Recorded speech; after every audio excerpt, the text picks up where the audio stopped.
This whole process of stepping into the fire, it feels like death, because it is death. It is a form of ego death. And my hope for you and for anyone listening to this podcast and playing the game of business will crush you. It will kill your ego over and over and over again, because you can't have a big ego and be good at business. Welcome back to the Artful Dollar. I wanted to do an episode today based on a lesson that I led a couple weeks ago in one of my mindset workshops. The lesson was called Step Into the Fire. And I have this perspective. I don't know if it's true or not, but it has been true for me, right? Truths really are only true for the people that they are true for. So my belief is, and all beliefs are limiting, but until this doesn't serve me anymore, I will continue to believe that business is a spiritual tool. At least that's how I choose to use it. In the game of business, whether you're a tattoo artist, a shop owner, a plumber, executive, corporate, monster, whatever, I don't think you can avoid the fact that business is going to bring up emotions. And to deal with those emotions, I have to use spiritual tools. I have personally struggled with mental illness my entire life. When I was 10 years old, I was hospitalized. I went to a psychiatric hospital for hallucinations, for depression, for anxiety. And then I struggled in and out of that for years until I found drugs and alcohol, and then I self-medicated for years. And those were the tools I had available to me at that time to deal with emotions, until those tools never worked anymore. And then I got sober almost 12 years ago, stopped drinking alcohol, stopped putting the devil's dandruff up my nose. And that was when I first really started to learn what spirituality was. I used to think that I was like a really spiritual vibe person because I smoked a lot of weed, and I was like, yeah, I'm just like, smoke, I'm in touch, I didn't know fuck all about spirituality or God or a higher power or any of these things until I was faced with raw dogging reality, no filter, no way to escape my emotions. And the tools that I learned, particularly, I first started to learn about spirituality really in 12-step programs, if anyone's familiar with that. But they teach you to develop a relationship with a higher power of your understanding. And I'm going to get to the business part, I'm going to get there. A relationship with a higher power of your understanding. So to do that, I had to erase everything that I had been taught about God and, religion and all this stuff that never vibed with me. I went to like Hebrew school. My dad's Catholic, my mom's Jewish, grew up with a bunch of indoctrinated ideas about God that, just didn't serve me. And so I had to start from scratch. And what better place to start from scratch than to start at rock bottom, working at tattoo shops that pretty much ran on whiskey and cocaine, to deal with the emotions that came up with life, and in the world we live in, business is a part of life. And that's when I started to pray. That's when I started to meditate. That's when I started to journal. Those 3 tools right there, they're so simple. We all want like the complex, advanced solution. Pray, meditate. Okay, but like, what do I really do? It's like, no, it's actually you just do that, and then you do that over and over and over again. And people tend to not be consistent enough with the simplest of actions, and then they think that they need something else, something more. But if you're really honest with yourself, have you been consistent enough with the emotional, spiritual, energetic practices to deserve the peace, the results that you're seeking? And so where I bring business into the game of spirituality, or I bring spirituality into the game of business, is like money in general. Money is deeply emotional. Like there are few things in your life that will trigger, that will pull on your chords as hard as money. It strikes fear, it strikes insecurity, our ideas of self-worth, all that stuff wrapped up, our ideas of love and being loved and worthy of, oh my God, all that stuff is just packed into the topic of money. And no one teaches us about this stuff. And then you go out into the world and they're like, oh, talk to your CPA, get a financial advisor. And you're like, okay, but what about the gripping feeling of death that I live with, that's pinned in my chest every fucking day, every time I get a bill, every time a client cancels on me, and I'm just gutted on a regular basis emotionally by this thing called money? What about that? Who do I talk to about that? You can't talk to your CPA about that. They don't fucking care. And I started to ask myself these questions at a fairly young age. I'm like, what? This thing called money, it runs my life. I fucking hate it. I hate it. It's evil. It's all these terrible things. And it just, that perspective, that what you resist persists. So me resisting money and resisting the emotions that come up around money and resisting talking about money, what you resist persists. So that whole world that I was living in around the game of money, and obviously money is involved in business, was never going to serve me. And so I started to apply the same tools that I learned to deal with my addiction that freed me from the grips of alcohol and drugs. I started to apply that to money. I'm like, what if I practiced surrendering? What if I practiced compassion, gratitude? What if I practiced being of service to others as a solution to my own internal dysfunction? And that's when my entire life started to swirl, expand, shift. And so, like I said, the game of business, for most of my tattoo career, I didn't really view myself as a business. I viewed myself as an artist.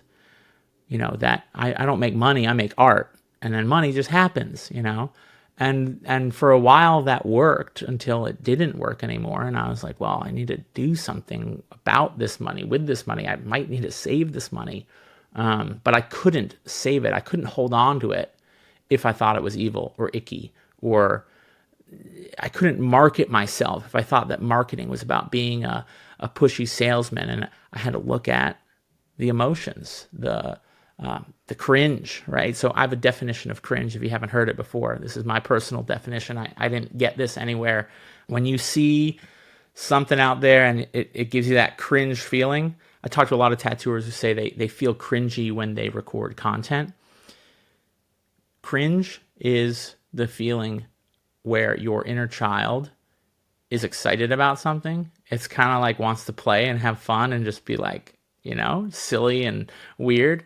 And then your adult programming and the societal programming, cultural programming, whatever programs you've been, indoctrinated with, shame your inner child for wanting to play and just try something new and have fun and be silly.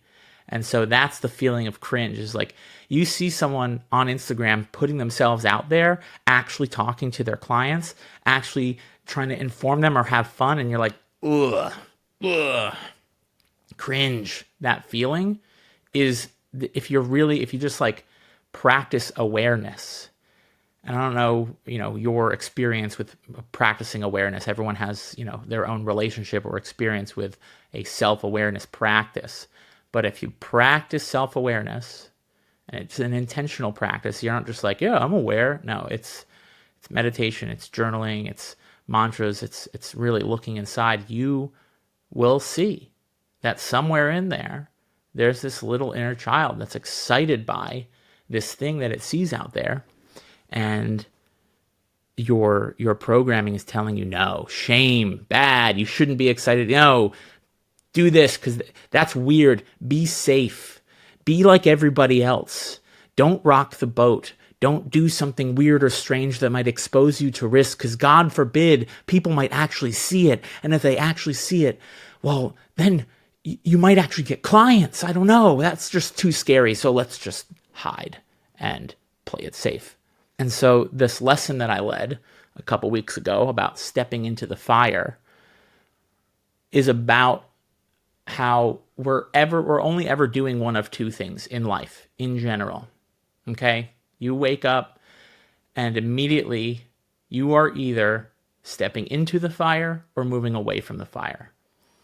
The pain, the discomfort, right? And most of the time, most of our life is spent trying to avoid pain and discomfort, right? We want to feel good. Go feel good. Go put the drugs in your body. Go eat the food. Go have the sex. Go make the money. Go do the work. Don't feel the discomfort.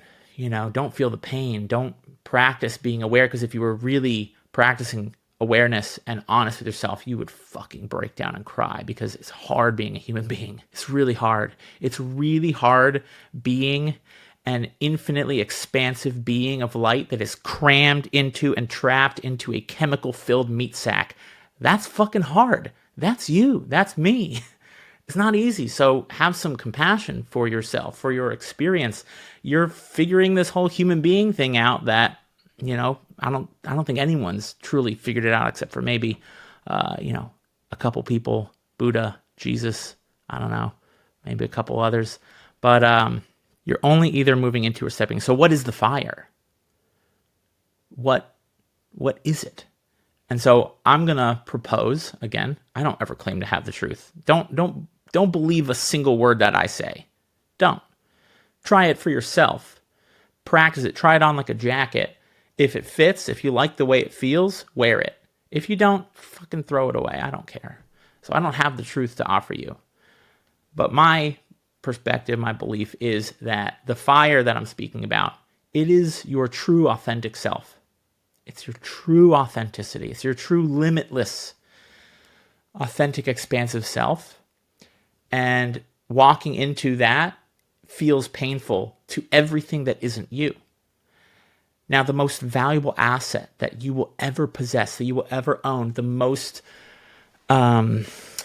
potential that you have in your business, in your life, the thing that could make you infinite amounts of money and make infinite amounts of impact on your life and the lives of people around you, is your pure, truest authenticity, okay? So looking at it from a purely capitalistic perspective, that's where the money's at, okay? Your true authenticity.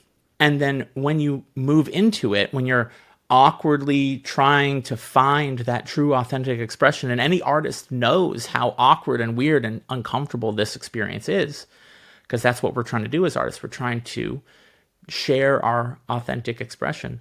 It's awkward, it's weird, it's uncomfortable.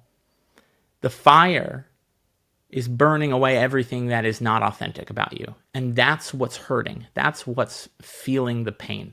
So apparently 88% of listeners have not left a review or subscribed. And I'm going to get right back to the podcast in just a second. But if you have found this episode helpful and you think that other people would benefit from listening, then all I ask in return is please just leave a quick review and subscribe. It'll take just 1 minute, and it might help other tattooers and other artists find this podcast and help them out. So please, it would mean the world to me, and it might actually make a difference for someone else. Thanks. So you're out here in the world, you're a tattoo artist, and you want to make a living. And most tattoo artists, like myself at least, we kind of became tattooers. At least this is, again, my experience and a lot of people I hear, because we straight up didn't feel like we could possibly fit in any normal work environment. I knew that about myself. I tried other jobs. I couldn't do it. I just, there was something that was so irked out. It was so painful. I'd rather fucking die or fail or go insane than work some normal fucking job. And so I was like, tattooing, that seems, that's freedom. I can build a skill. I can own my tools. And even if I work for some asshole, I can always get up, leave, and go somewhere else and go do my thing. As long as I have my hands, my skills, and my tools, that seemed like I can make money. I can make a living. I wanted that freedom. And I will say that freedom is all I'm ever after. Whether I'm playing the game of money, business, art, tattooing, whatever, my goal, my North Star that I'm working towards is freedom, liberation. And the fire, the authenticity that's burning away everything that is inauthentic to you, it crushes your ego. Your ego is inauthentic. Your ego is not useless. It serves a purpose. Having an awareness of your ego, when your ego is useful, not useful, when it's operating, when it's not operating, being able to calm your ego so that you can be more authentic and like use it, right? It's like a wild horse, right? You need to put a lasso on it. You need to tame it so that you can have it pull your cart. But if you just let it fucking run wild, like you ain't going to get where you want to go. And so stepping into the fire, the pain, and sitting in it burns away all that inauthenticity and it humbles you. It's a humbling experience. And we don't like to be humbled. Your ego doesn't like to be humbled. And some people are out there thinking like, oh no, I'm very humble. I don't brag. I barely shine my light out in the world at all. I'm going to propose that that is actually egotistical, because your ego is designed to play it safe. It's going to do everything. It's going to buck and pull in every direction to feel safe. And so if there's something that feels threatening to your safety, maybe that's because sometime in the past you shared yourself openly. You told the class in first grade about your snake and people made fun of you, or I don't know. That didn't happen to me. I did have a snake in first grade though. I was made fun of a lot. I was teased. I had asthma. I couldn't run fast, and I just was an awkward fucking kid. Trying to hide your light is actually inauthentic. It is your ego that is trying to protect you. So whether you're being too cocky and pompous and out there, or you're being too constrained, that is actually your ego at work. So being humble doesn't mean being quiet and timid necessarily. It means quieting your ego so that you can be authentic. And sometimes that authenticity just means listening. And sometimes that authenticity means standing up and saying what's really fucking there for you, that message that's just buried in your throat that you want so badly to get out in the world, but you're afraid. You need to quiet the ego so that you can do that.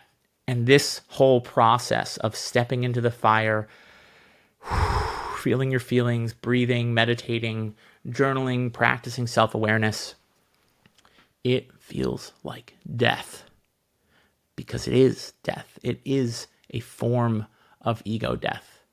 And my hope for you, and for anyone listening to this podcast and playing the game of business will fucking crush you.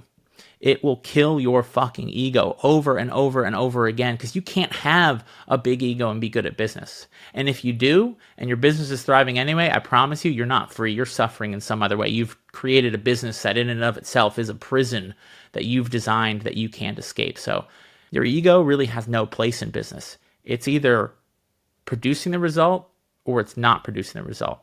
The action, it's either binary. It's either 1 or 0. You either did what you said you would do, or you didn't do what you said you would do, and it either produced the result you wanted or it didn't, right?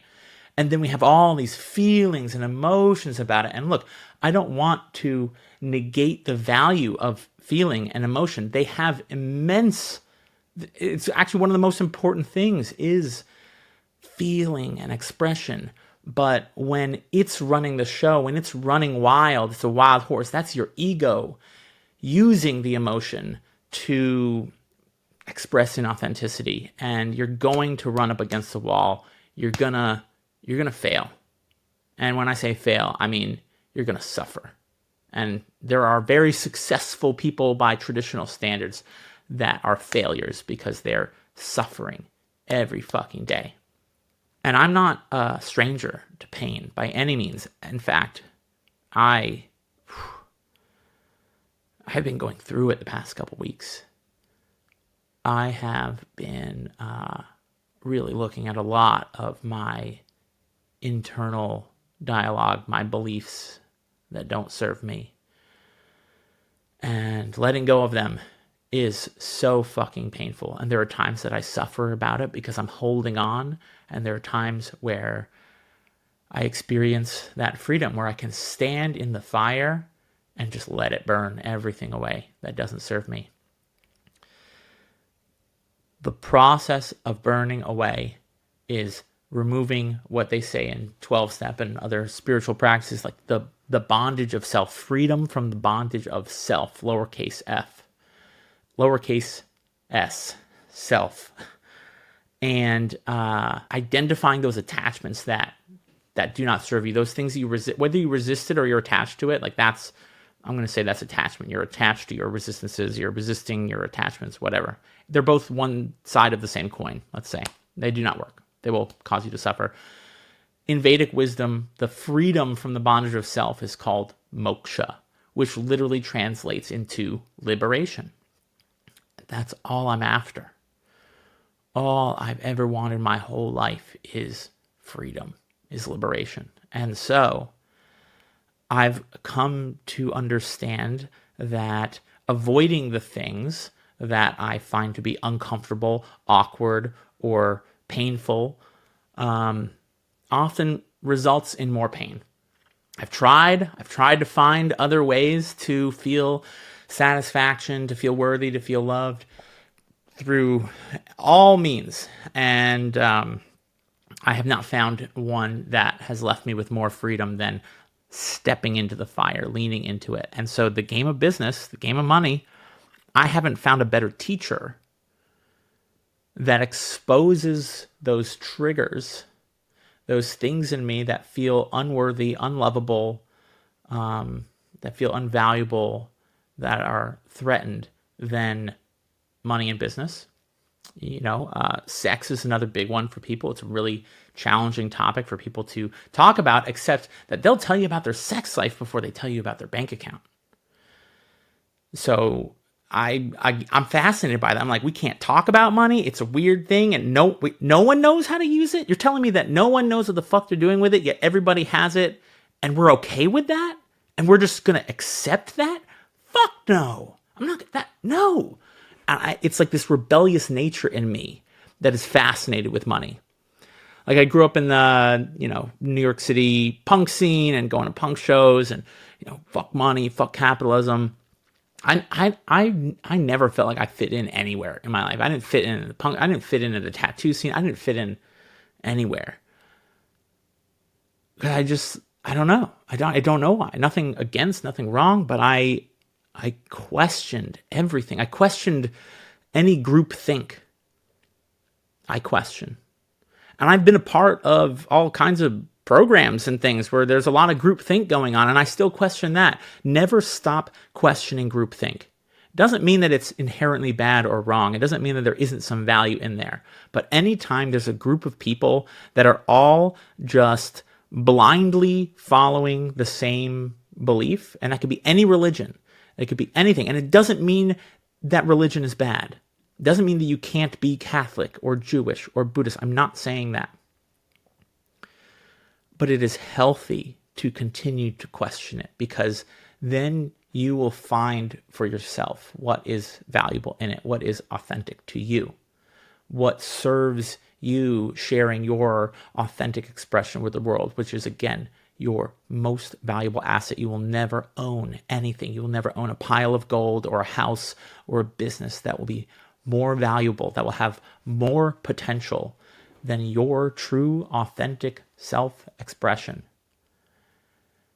And to find that self-expression and to share it with the world, you're going to have to step into the fire, and you're going to have to let it burn away. All that fear, all that scarcity, all that victim mentality. I'm capable of it just as much as you. I'm a flawed human being just like you are, okay? And we're all just trying to figure this shit out. And I am done running from the things that frighten me.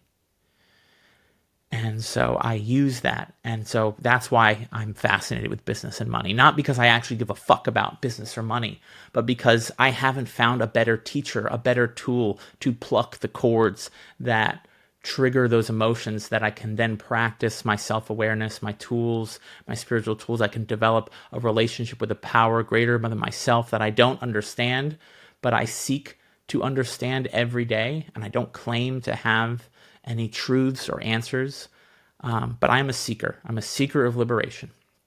And I just felt like sharing that perspective with whoever wanted to hear it, whoever needed to hear it, that business money is not your enemy, that social media is not your enemy. Everyone thinks social media is this fake, cringy, just nasty, selling, shitty marketing place, right?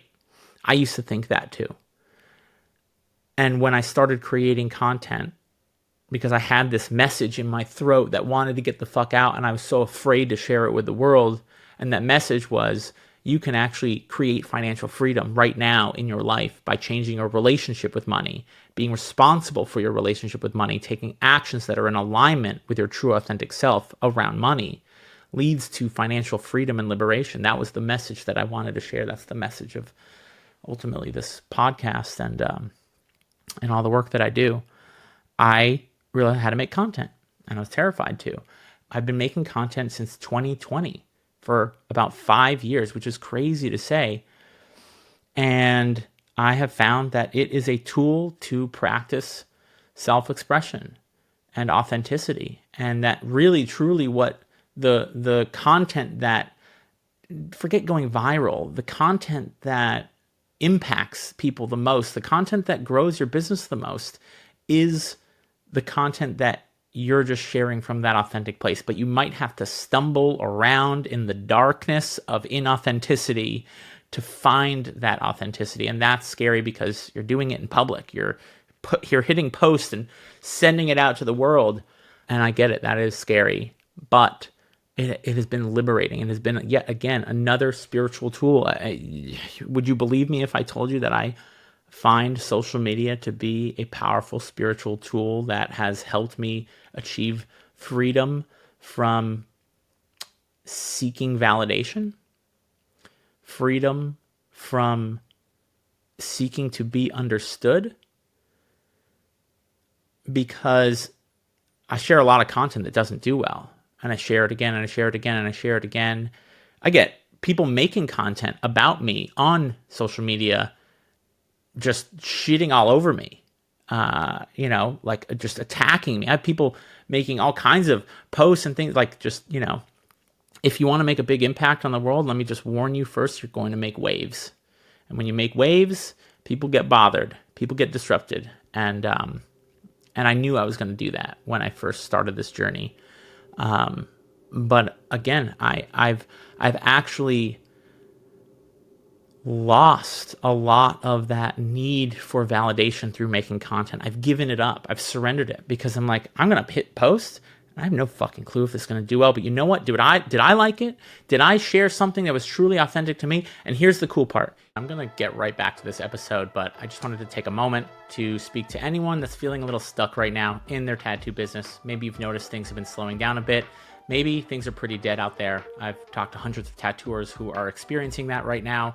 A lot of changes have happened in the tattoo industry, and we either adapt with those changes, we learn how to grow in a saturated market, or we get left behind.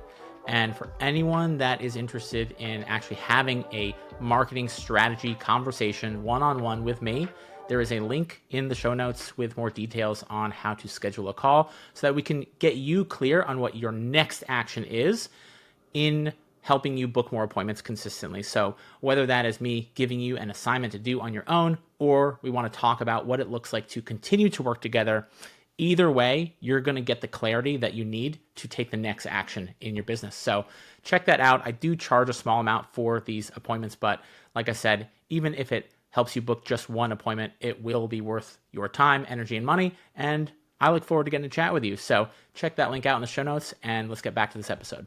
And here's the cool part. Here's how I know this works. I have proof. I have irrefutable proof that it's not about the views and it's not about the engagement levels. And yes, all those things can and are worth measuring and help you with your business. But really, the irrefutable proof is I got on a call the other day with a tattoo artist who brought up something I said in a piece of content in December. It's March right now. So 3 months ago, there was a piece of content I shared that didn't do very well, but he remembered something I said in that piece of content that stuck with him, and it made a big difference for him. I said, God wraps pain in candy and wraps success in pain.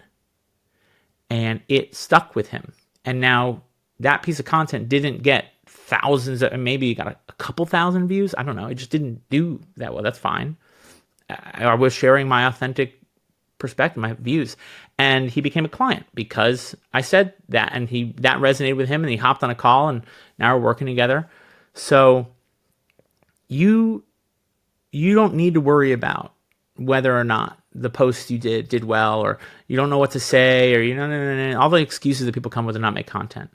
Let all that go. Just put it to the side. You can put it on the shelf. You can take it back later. Just put it on the shelf and just ask yourself, if I were to just share authentically this message that's somewhere buried inside me, maybe, or maybe you know what it is. Maybe you're aware of it. Maybe you're afraid to say it out loud. Maybe you're barely able to whisper it.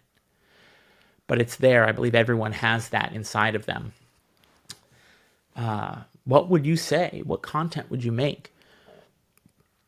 That's a spiritual practice right there. And I invite you to try that on. It's changed my life in ways that I can't describe. It's led me to make a bigger impact on other people's lives, which is ultimately one of the most powerful spiritual tools, one of the most powerful tools for your business. And this is where they really align spirituality and business. Being of service to others without expectation of any reciprocity. Just being of service to another human being is one of the most healing things you can do. It also happens to be one of the most important things for your business to be able to grow. Isn't that interesting? That one of the most powerful spiritual practices, just simply being of service without expectation, giving to others without any expectation of getting anything in return, will both fill your cup, your spirit, your soul, and it will grow your business. That's interesting. That's I can't deny that synchronicity right there, right? I don't think that's a coincidence. And when you're practicing the game of business or marketing or money, when you're practicing self-awareness and you're giving up and you're surrendering the outcome and the expectations, I mean, you can fucking do something a million times over, right? It's the expectation that, well, what am I going to get? And when am I going to get it? And how much am I going to get? And then you do it 2 or 3 times, whatever it is, whatever marketing tactic or strategy, right? You do it a couple times, you don't see the result that you wanted to get, and so you're like, well, fuck it, this shit doesn't work. Fuck the algorithm. And that's just not how marketing or life works, right? You need to be consistent without expectation. High intention, low attachment, taking the action. Like, I'm a big fan of Will Smith. I probably mentioned my obsession with Will Smith at some other podcast, but there's this interview.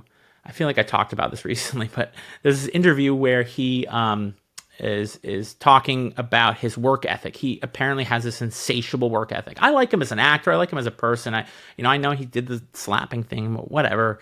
He's a flawed human being as well. I generally like his work and his work ethic. And he said, here's the deal. If you and me, we get on a treadmill and one of 2 things is going to happen. You are either going to get off of your treadmill before I get off of my treadmill, or I'm going to die on that treadmill. And I was like, oh, that's powerful. to be able to do something over and over and over again, even when you're exhausted, even when you don't know what the outcome's going to be, even when you don't know when the end is going to be. It's like business is like running a marathon, but you don't know where the end is. And also you have to train for the marathon while you're running the marathon because you didn't train for this marathon. That's the game of business. It's fucking hard. And like humanly, like your humanity, the things that make you human, or at least the things that make you a chemical filled meat sack, aren't designed for that game. That like, I don't know where the end is. Also, I don't know how to do this. If you just depend on your grit and your determination alone, I think at some point, eventually, even the grittiest and the most determined people will burn out. It's the people that have the ability to surrender at that point to a power greater than themselves and trust and say, you know what? I don't know the way. I don't feel like I have anything left in me to give. And I feel like giving up. But I'm going to take another step. I'm going to wake up today. I'm going to do one more thing that I don't know if it's going to work. I've done it 100 times. Maybe it takes 101. And that trust, that walking into the void, not knowing if the ground is going to come up and meet your foot, support you, and taking that step again and again and again every day for months, for years, for decades. That's the game of business. And I couldn't do that. Personally, I wouldn't be able to handle that. I would suffer if I didn't have a relationship with a power greater than myself that I could pray to, that I could surrender to, that I don't understand. I don't fucking claim to understand God. I'm using the word God as a placeholder, a symbol for something that I have no fucking clue what it is or understand, right? I'm a human being looking at reality through a tiny pinhole and being like, where's God? I think I see God. I know what God is, right? And yet you couldn't possibly know what God is because you don't have even one trillionth of the perspective that you'd need to truly understand what a concept of God could be. So let yourself not understand it. Let yourself seek it. Continue to surrender. Continue to practice self-awareness. All the answers you're looking for are inside of you, I promise. When we have a hard time seeing the answers inside of us, I have personally sought out mentors, coaches, people that can be a mirror to reflect myself back at me. And that is ultimately my job as a coach. Like that's all I'm doing all day. I am reflecting people back at themselves so that they can see their own blind spots. And it's like, you've been looking for the answer. You've been looking for the solutions. And you're like, it's not here. It's just not here. And it's right here the whole time. And that's what a coach does. They reflect back to you. And you see it and you're like, no fucking way. It's literally that kind of a feeling, that kind of an experience. You're like, the answer is not only been here all along, it's been simpler. It's been hiding in plain sight. And it just needed a really good mirror to reflect back at me so that I could see what the answer is. All the answers lie inside of you.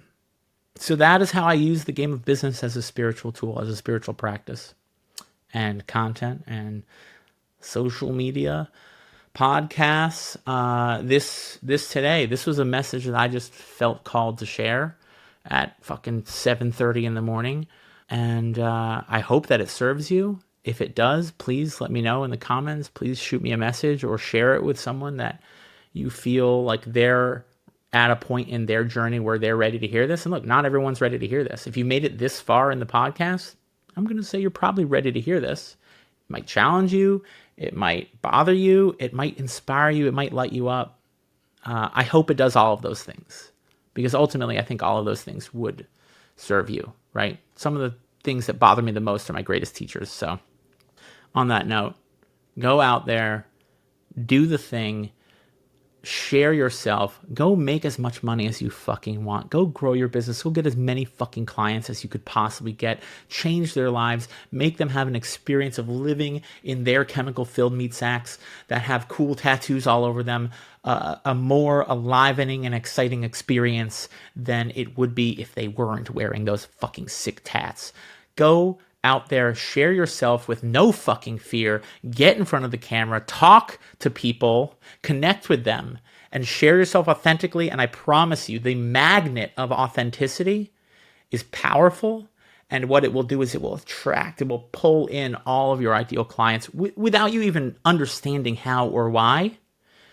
It will also push away a lot of people, right? I'm bothering a lot of people with the content that I make somehow, right? That's how I know that I'm being authentic. If you're going through life just trying not to bother anyone, you are playing a very small game. You couldn't possibly be truly authentic and not bother anyone. You can't do it. Your true authentic expression is going to really fucking turn some people off. It's supposed to. It's a magnet. It's going to push people away. It's going to pull people in. And if you're too afraid to push people away and bother people, then you're never, ever going to be authentic enough to pull people in. So you will just express enough of that authenticity to feel safe, to not bother that many people. But then at the same time, we won't be pulling in. We won't be attracting the people whose lives were really meant to change, were really meant to impact with the work that you do. So on that note, go out there, go get it. I love you all. Thank you for listening. Have a great day. All right, if you found this episode helpful, one of the best ways for you to help other artists is to share this episode. Leave a review and subscribe. It helps other people find my channel, and you never know what a difference it might make for someone else. Plus, I will forever be grateful for your support, so I just want to say thank you and have a great rest of your day.